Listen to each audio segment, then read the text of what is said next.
खुर्जा जैसे छोटे शहर से मुंबई आकर संघर्ष करते हुए बॉलीवुड में अपना एक अलग मुकाम बना लेने वाले लेखक, एडिटर व निर्देशक मनोज शर्मा की यात्रा काफ़ी लंबी रही है। वह खुर्जा से मुंबई वाया दिल्ली अभिनेता बनने के लिए आए थे, लेकिन 4 माह बाद ही उन्हें एहसास हुआ कि उनके अंदर अभिनेता बनने के गुण नहीं हैं। तो उसके बाद मनोज शर्मा ने बतौर सहायक एडिटर अमीन मक्कर के साथ काम करना शुरू किया। कुछ समय बाद वह सहायक निर्देशक भी बने। 2004 में मनोज शर्मा ने विलस कंपनी के साथ बतौर वीडियो निर्देशक अपने करियर की नई शुरुआत की। इसके बाद उन्होंने स्वतंत्र रूप से फिल्में निर्देशित करना शुरू किया। पिछले 10 वर्षों के अंदर वह 17 फिल्में निर्देशित कर चुके हैं। इन दिनों 27 मई को प्रदर्शित हो रही फिल्म देहाती डिस्को को का निर्देशन कर वह चर्चा में है। ऐसे शख्स मनोज शर्मा जी से आज हम फिल्मी संगम चैनल पर बात कर रहे हैं। मनोज जी, फिल्मी संगम चैनल पर आपका स्वागत है। थैंक यू, धन्यवाद। उत्तर प्रदेश में बुलंदशहर एक छोटी जगह है। वहाँ से बम्बई तक की जो आपकी यात्रा है, सफ़र है, वो कैसे शुरू हुई और क्या है? उत्तर प्रदेश के बुलंदशहर डिस्ट्रिक्ट में एक टाउन है खुर्जा, जहाँ एक क्रॉकरी के जो पॉट कप प्लेट बनते हैं वो बड़े फेमस है उस वजह से। वहाँ से मेरी पढ़ाई लिखाई, जन्म मेरा वहाँ हुआ। जैसे कि एक छोटे टाउन में एक नॉर्मल सब बच्चा घर में होता ही है। पढ़ाई लिखाई में तो अपना बहुत ज़्यादा मन नहीं था, फिल्में देखने का शौक़ था। उस वक्त तो नहीं पता था कि फिल्म देखने वाला बंदा डायरेक्टर बन जाएगा। उस वक्त तो जो छोटे टाउन वाला, जहाँ मौका 2.5 घंटे मिला फिल्म भाग जानी है, चाहे आगे देखे 2.25 रुपये की टिकट पे, मतलब फिल्म देखनी है। करेक्ट। वो हॉबी रहा, क्रिकेट खेलने का एक शौक़ रहा। तो बस वो बचपन हमारा, और घर में मैं सबसे छोटा था। तो हर छोटे बच्चे में टैलेंट होता है ना कि जाओ बेटे अंकल को जरा पोएम सुनाओ, ये डांस देखा हो, तो वो टैलेंट था मुझ में। और बस वो एक बचपन मज़ेदार बीता। और 12th के बाद मैंने BA फर्स्ट ईयर में एडमिशन लिया। मेरी सिस्टर की शादी दिल्ली में हुई थी, तो मेरी जीजाजी का गारमेंट्स का काम था, तो उन्होंने अपने पास बुला लिया छुट्टियों में, मैं तुझे कुछ सिखाता हूँ। बस कीड़ा वहाँ से डेवलप होना शुरू हुआ कि वहाँ मैंने एक शूटिंग देखी थी, मिस्टर राजेश सेठी डायरेक्टर, जिनकी फिल्म जीने दो वगैरह आई थी। तो वहाँ एक फिल्म की शूटिंग कर रहे थे, संगम होके रहेगा। अच्छा। जिसमें आयशा जुल्का और वो सब।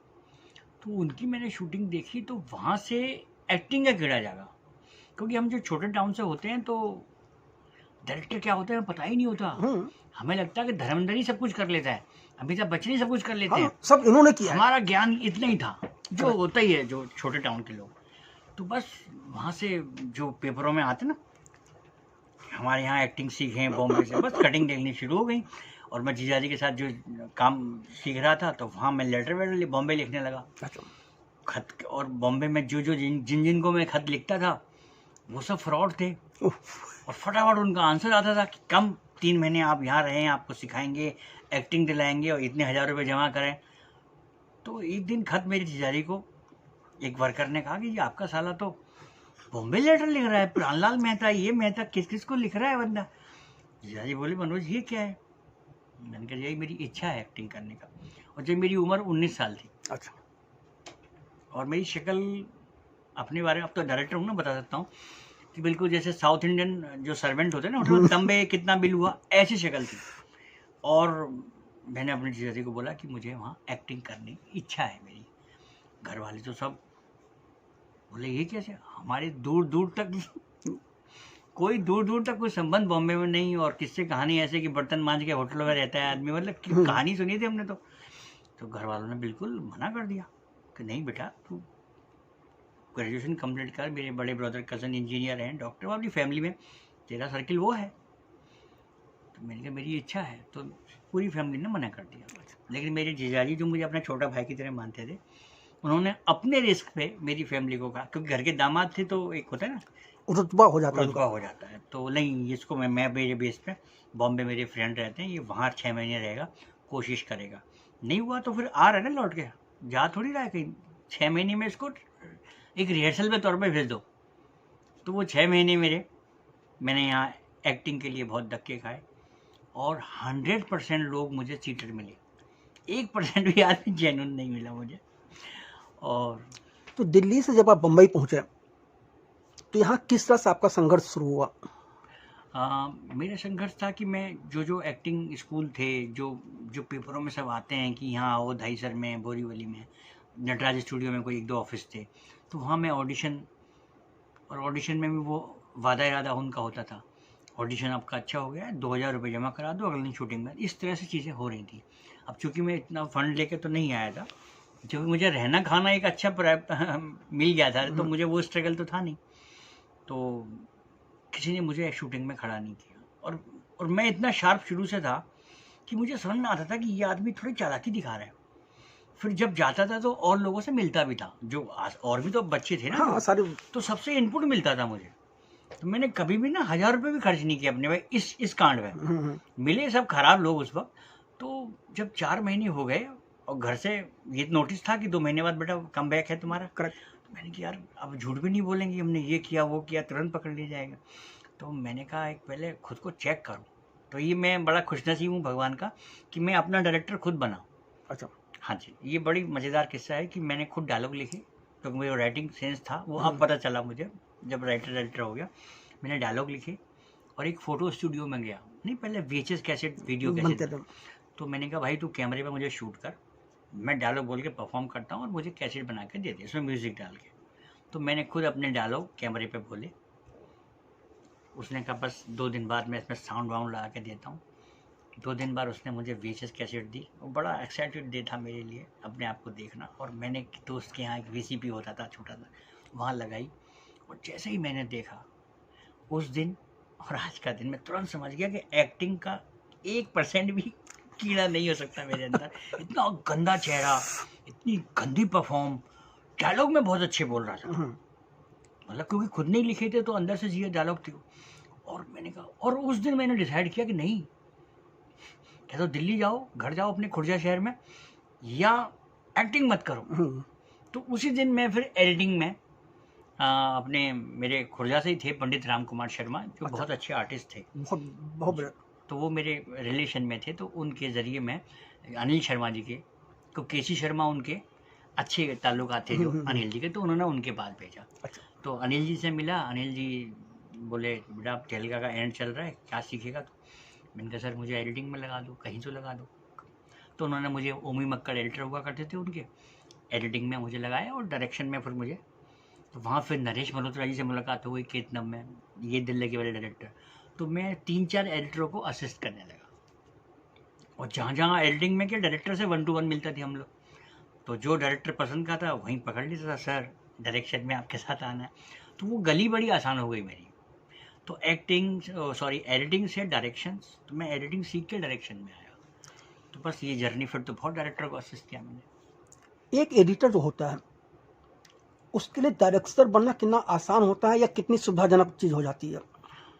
एडिटर के बाद जब डायरेक्टर बनते हो, सबसे बड़ी बात तो ये कि आप बहुत श्योर होते हो अपने काम में, कि मुझे एक सीन शूट करना है और लोकेशन की बाउंडेशन इतनी है, तो मैं इतने ही कट्स लूँगा, उतने में काम हो जाएगा। तो मैं अच्छी तरह से जानता हूँ कि मेरे को एक सीन में लोकेशन देख के, आर्टिस्ट देखकर मुझे कितने शॉट्स लेने हैं। अगर मुझे एडिटिंग सेंस नहीं है तो मैं मैक्सिमम शॉट लेता हूँ, ताकि एडिटिंग में कम ना पड़े। करेक्ट। तो जो 8 शॉट में हमारा टॉकी पोर्शन खत्म हो सकता है, मैं 32 शॉट लूँगा, फिर एडिटर 8 ही लगाएगा। तो यानी कि हमारे इतने शॉट्स बचे, इतना समय बचा मेरा। तो एडिटर से मेरा खुद का समय बच रहा है, मेरे प्रोड्यूसर की मनी बच रही है। जो फिल्म 60 दिन में शूट हो सकती है वो 45 डेज में ख़त्म हो सकती है। तो एडिटर से डायरेक्टर मतलब बहुत बहुत एडवांटेज है। जब आप असिस्टेंट डायरेक्टर को काम कर रहे थे तो किससे आपने कौन सी खास बात सीखी जो आज आपको काम दे रही है? मुझे अनिल शर्मा जी से, जहाँ से मेरी शुरुआत हुई, तो उनका एक व्यापक सिनेमा ग्रेंजर वाला, वो मैंने सीखा कि मतलब कितने भव्य लेवल पे वो शॉट बनाते थे कि धर्म जी का क्लोज है लेकिन 100 गाड़ी पीछे से क्रॉस करेंगी। तो वो सोच उस लेवल की थी उनकी। क्लोज में भी काम हो सकता था लेकिन उनकी सोच थी, जबकि क्लोज 2 सेकंड का है, उसमें 2 ही गाड़ी दिखेंगी, लेकिन वो 100 गाड़ी लगाते थे। उनका एक सिनेमा था। ये दिल लगी वाले नरेश मल्होत्रा, वो एक एडिटर डायरेक्टर थे, उनका एक अलग सिनेमा था, कट टू कट नहीं, 2 शॉट, OS क्लोज, ट्रॉली जाएगी, सीन कट, इतना ही लेना है। तो उनसे मैंने वो चीज़ सीखी कि नहीं, एक्स्ट्रा शूट। और भी मैंने बी मेनन डायरेक्टर, मनमोहन साबिर जो आकाशदीप के फादर थे, बहुत सारे डायरेक्टरों को मैंने असिस्ट किया, लेकिन सब में कुछ ना कुछ खूबियाँ थी। मैंने ऐसे डायरेक्टरों के साथ भी काम किया जिन्होंने 8 दिन में जो बोलते थे सी ग्रेड डायरेक्टर है, तो मैंने उनसे भी सीखा कि कभी ऐसा वक्त आ जाए जल्दी में शूट करना है, वो भी टैलेंट है। वो टैलेंट तो है ही है ना, डेफिनेटली, यानी वो फिल्म तो बना रहा है, छोड़ कर थोड़ी जा रहा है बीच में। तो मतलब मैंने ए ग्रेड से लेके बी ग्रेड से लेके सब, और चूंकि मैं एडिटिंग से डायरेक्शन में आता था तो मुझे डायरेक्टर फटाफट पकड़ता था, अच्छा तू एडिटिंग जानता है, वेरी गुड, ये तो फटाफट शॉर्ट डिवीजन करा लेगा, तो मेरी डिमांड बहुत थी। लेकिन अक्सर बॉलीवुड में देखा गया है कि जो असिस्टेंट में आता है वो पूरी जिंदगी असिस्टेंट ही रह जाता है। हाँ जी। बहुत कम होता है कि लोगों को स्वतंत्र रूप से काम करने का मौका मिले। आपको मौका कहाँ मिला, कैसे हुआ? मैं वीनस कंपनी से एसोसिएट हुआ 2004 में, उनकी एज एन वीडियो डायरेक्टर में वहाँ ज्वाइन हुआ। उनकी मैंने तुम तो ठहरे परदेसी, यारों मैंने पंगा ले लिया, हवारा हवा का झोंका हूँ, मेरे बहुत पॉपुलर वीडियो वीनस के साथ रहे। तो मेरा इन हाउस वहाँ से शुरू हुआ। और वीनस के साथ साथ फिर मैंने फिल्में करना शुरू किया। उनकी एक फिल्म थी माई का बिटुआ, जो साधना सिंह और इंद्र कुमार की थी, तो वहाँ से मेरा एज एन डायरेक्टर कैरियर शुरू हुआ। और उसके बाद तो फिर एक फिल्म, क्योंकि ये मालूम पड़ गया ना ये वीडियो डायरेक्टर तो नहीं है, ये तो एडिटर भी है और डायरेक्टर भी है। और क्योंकि मैं एडिटर था तो जो उनके पहले वीडियो 6-6 दिन में शूट होते थे, जब मैंने डायरेक्ट करने शुरू किए तो वही गाने 3 दिन में होने लगे थे। तो उनको, और वीनस वाले जैन बंधु हैं, मारवाड़ी हैं पूरे, वो हर चीज़ को नापता रहे, यार ये 6 दिन में क्यों करता था पहला डायरेक्टर। तो वो चीज़ मेरे को प्लस होती गई। तो वो माई का बिटुआ डायरेक्ट की, फिर मैंने उसके बाद सुहा फिल्म डायरेक्ट की थी, जो आशाराम बापू में बहुत कंट्रोवर्सी हो गई थी, प्रवीण भारद्वाज लिरिक्स राइटर जो प्रोड्यूसर थे। सुहा के बाद तो फिर सिलसिला मेरा शुरू हो गया, बिन फेरे फ्री में तेरे, प्रकाश इलेक्ट्रॉनिक्स, लॉलीपॉप, चल गुरु हो जाए शुरू। फिर मेरी 17 फिल्में मेरी अभी 10 साल के अंदर आ चुकी हैं। यार आपको कहा जाए कि आपके अब तक के करियर का टर्निंग पॉइंट आप किसे मानते हैं, तो किसे मानेंगे? देखिए, एज एन डायरेक्टर जो मेरे को लैमलाइट मिल रहा है वो इस फिल्म से मिल रहा है। अच्छा। देहाती डिस्को। इससे पहले मैं बॉलीवुड में जिन जिन के साथ काम किया है मैंने, सब मुझे जानते हैं, मेरा बिहेवियर, मेरे काम करने का way of style. Sharma ji की लग गई से मुझे बहुत अच्छी रिकॉग्नाइजेशन मिली, जो बहुत चली फिल्म, जो कृष्णा अभिषेक मुग्धा कोट। इससे पहली फिल्म रिकॉग्नाइज हुई, लेकिन उनको उस फिल्म का प्रमोशन उस लेवल का प्रोड्यूसर नहीं कर पाए, क्योंकि हमारा बनाना, देखो एज एन डायरेक्टर मुझे एक प्रोड्यूसर से बजट मिलता है, सही बात, तो मैं तो उससे बेटर बनाने की कोशिश करता हूँ बजट में, लेकिन सबसे बड़ा पार्ट आपका रिलीजिंग है। प्रमोट कैसे करते हैं, प्रमोट कैसे करते हैं, क्योंकि डायरेक्टर का कैरियर प्रमोशन पर टिका हुआ है। बिल्कुल सही। क्योंकि हर डायरेक्टर बेचारा जो असिस्टेंट डायरेक्टर बन के मेहनत से आया है, जब तक उसकी फिल्म को मार्केट में प्रोड्यूस ना आ पाए तब तक उसकी मेहनत नहीं है। जैसे इस फिल्म में मुझे खुशी क्या हो रही है कि मुझे इसमें रिकॉग्नाइज टीम मिली हुई है, मेरे को टेक्निकली पार्ट सब बड़े टेक्नीशियन के साथ मिला, प्रोड्यूसर जो जुड़े हुए हैं वो रिलीज़ में अच्छा प्रमोट कर रहे हैं। गणेश आचार्य खुद एक इंडस्ट्री के लेजेंड हैं, तो उनके साथ पूरी इंडस्ट्री उनको सपोर्ट कर रही है, इनडायरेक्टली मुझे सपोर्ट हो रहा है। तो मुझे एज एन डायरेक्टर देहाती डिस्को से एक रिकॉग्नाइजेशन पूरी बॉलीवुड में मिल रहा है। चलिए, मेरा एक सवाल एक और है कि जब आप खुद लेखक हैं, खुद एडिटर हैं, खुद डायरेक्टर हैं, जब तीनों चीज़ें एक साथ मिल जाती हैं तो कितनी सुविधाजनक होती है? क्योंकि क्या होता है, कई बार लेखक कुछ लिखता है, डायरेक्टर कुछ समझता है, या डायरेक्टर कुछ करना चाह रहा है, लेखक कुछ और, एक जो घालमेल होता है, जो एक दूसरे पर लोग आरोप भी लगा देते हैं। जब आप तीनों हैं, किस ढंग के आपको सुविधा हुई है?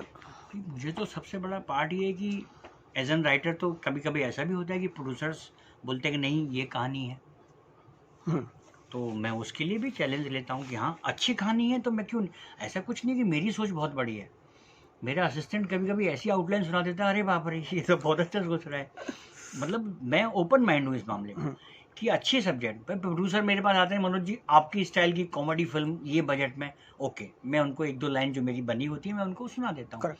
कभी कभी उनको पसंद नहीं आती तो मैं बोलता हूँ फिर और किसी अच्छे राइटर से मुझे सुनवाइए, अपन दोनों प्रोड्यूसर डायरेक्टर की सहमति हो जाए तो उस पर कर लेते हैं। अब मेरी चीज़ उनको अच्छी लगने लगती है, गो है। तो as a writer, editor, director, मतलब इसका एडवांटेज मेरे अलावा सबसे बड़ा फायदा प्रोड्यूसर को होता है, एक्टर को होता है। आज कितनी फिल्में ऐसी हैं, हम डायरेक्टर से आर्टिस्टों से डेट लेते हैं, सर 12 दिन में आपको काम खत्म हो जाएगा, लेकिन हमारी क्रिएटिविटी खत्म ही नहीं होती, वो 12 दिन के 24 डेज हो जाते हैं। तो उसमें एक्टर भी चिढ़ जाता है, प्रोड्यूसर का भी लॉस हो जाता है। एक एडिटर जब खुद ही लिख रहा है तो उसको हर चीज़ की फाउंडेशन पता है।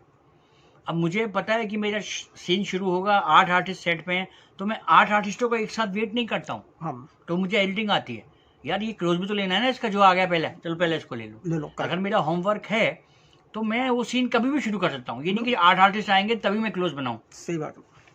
तो ये होमवर्क मेरा काम आता है, ये आर्टिस्टों के लिए भी अच्छा रहता है। देहाती डिस्को की योजना कैसे बनी और आप कैसे जुड़ गए इस फिल्म से? हाँ, देहाती डिस्को मैं इससे पहले फिल्म अभी जस्ट कंप्लीट, इससे लास्ट शेड्यूल था खली वाली फिल्म का, वहाँ गणेश आचार्य जी मेरे फिल्म का टाइटल सॉन्ग के लिए कोरियोग्राफ कर रहे थे। तो मास्टर जी से मेरा एसोसिएशन पहले से भी रहा है, एक अच्छी रिलेशन रहा है, लेकिन प्रोफेशनली हम लोग पहली बार काम कर रहे थे। उसके बाद हम लोग बैठे, मिलना जुलना थोड़ा सा ज़्यादा हुआ, तो मैंने कहा मास्टर जी कोई फिल्म प्लान करूँ क्या आपके साथ? तो मास्टर जी ने कहा मनोज डांसिंग फिल्म कर सकता हूँ मैं। तो मैंने कहा डांसिंग मेरा टेस्ट नहीं है, वो गली ही नहीं है। बोला नहीं मेरे पास एक आउटलाइन है, कहानी वाली डांसिंग है। हाँ, मैंने कि फिर वो बता दीजिए आप, क्योंकि जब तक डायरेक्टर को सब्जेक्ट नहीं मिलेगा वो नहीं हो सकता, हो ही नहीं और दिल से लगना चाहिए सकता। उसको। हाँ, तो मैंने कहा मास्टर जी फिर अब आउटलाइन है तो चल। बट मास्टर जी ने मुझे इतिहादी डिस्को की स्टोरी लाइन 2 लाइन में कि बाप बेटे की कहानी मनोज ये है।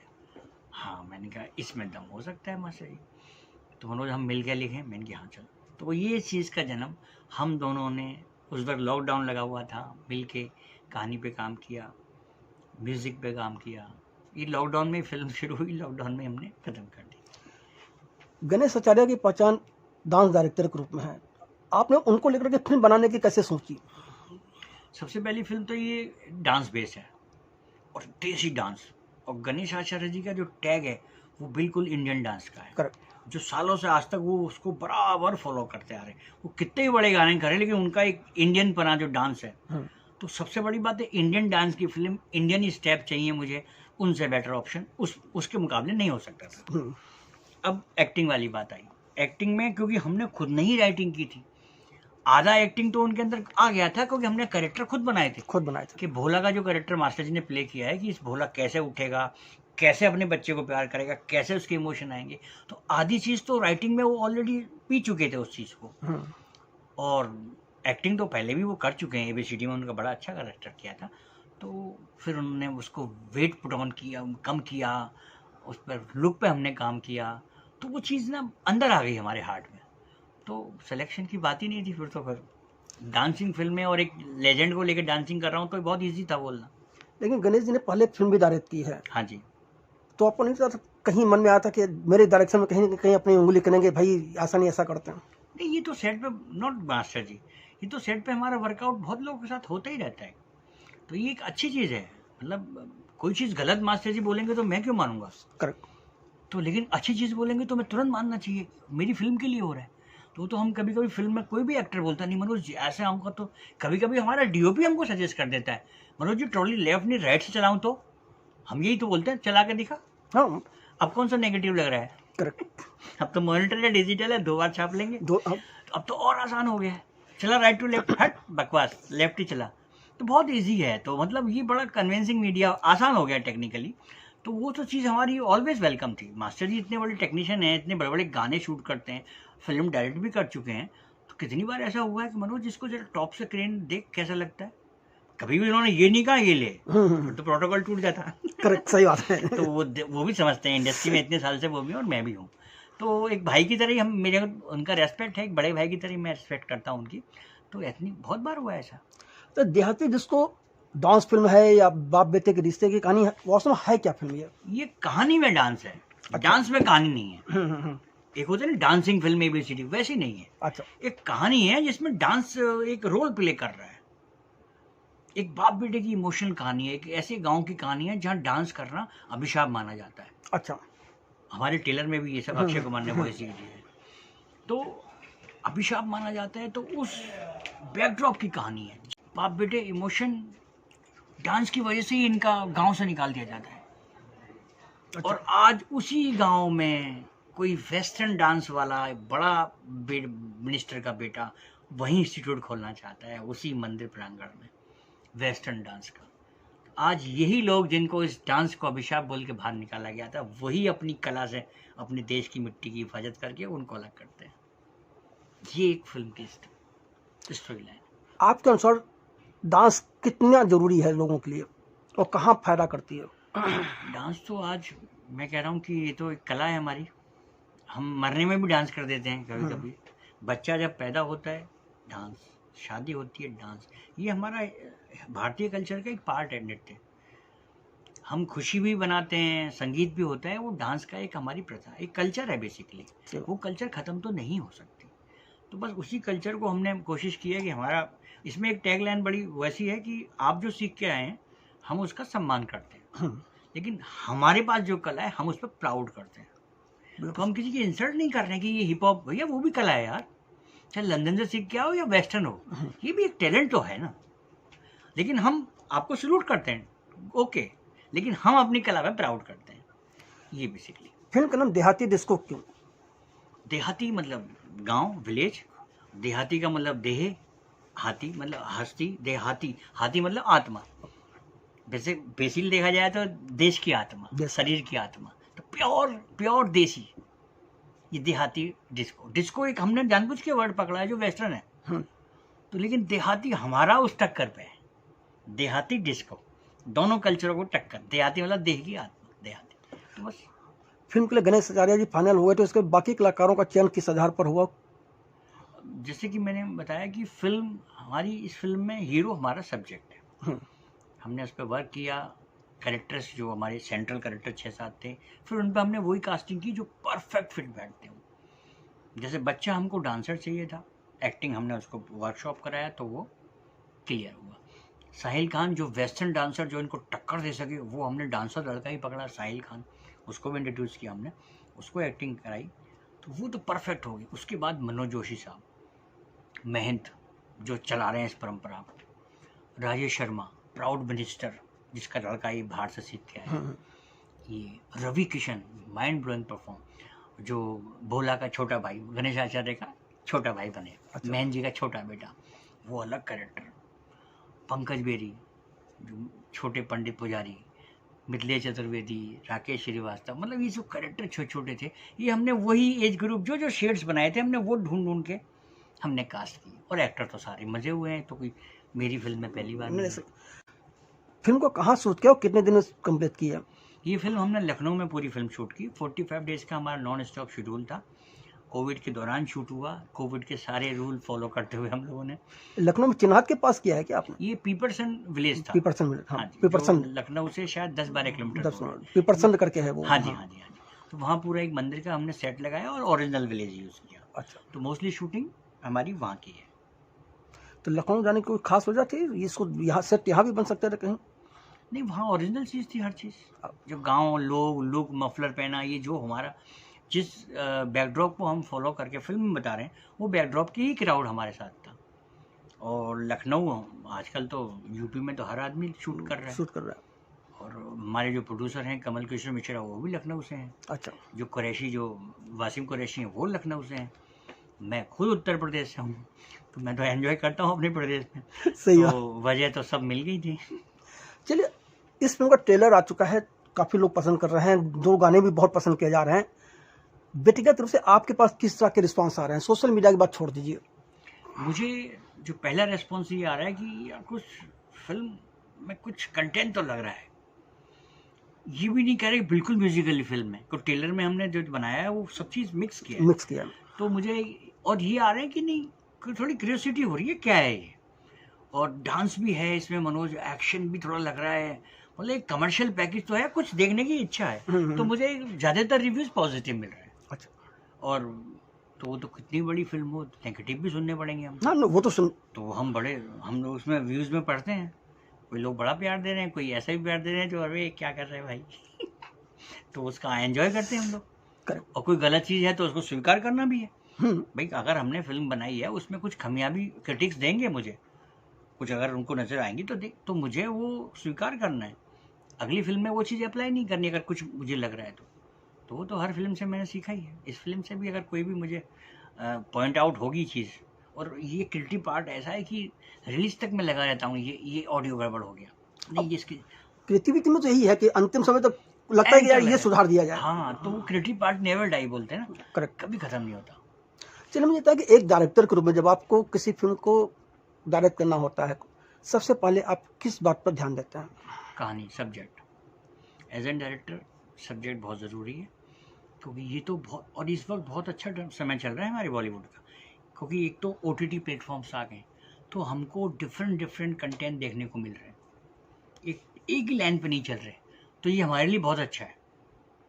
स्टारिज्म अपनी जगह है, लेकिन स्टार भी अगर अच्छा कंटेंट नहीं मिला फ्लॉप हो जाते हैं, सही बात। वो साबित हो चुका है। साउथ नॉर्थ ईस्ट जो चल रहा है, इसका मीनिंग कुछ नहीं है। अच्छी फिल्में इसलिए चल गई, तुम्हारी भी खराब फिल्में साउथ की आती हैं तो हाँ, नहीं चलती, ये तो हमारी खराब।